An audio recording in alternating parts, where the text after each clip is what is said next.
पुण्यात सराईत गुन्हेगारांनी अक्षरशः हैदोस घातलेला आहे। एका व्यक्तीवर धारधार शस्त्रानं हल्ला केलेला आहे। पुण्याच्या बुधवार पेठेतला हा प्रकार आहे।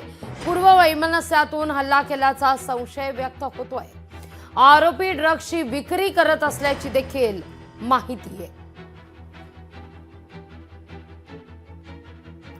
अधिक माहिती घेऊया आपले प्रतिनिधी चंद्रशेखर भांगे यांच्याकडून। चंद्रशेखर, काय अधिक माहिती या सगळ्या संदर्भात?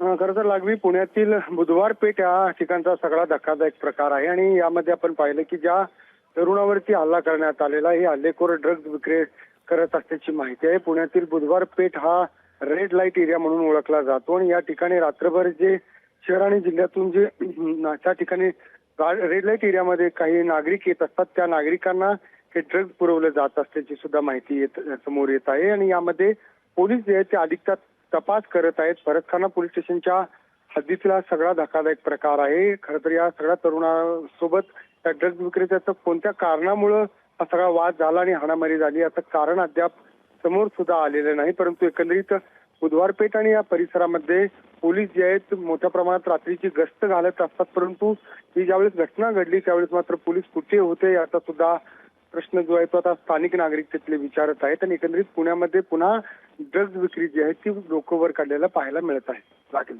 अगदी चंद्रशेखर, तुर्तास धन्यवाद तुम्ही दिलेल्या सविस्तर माहिती करता।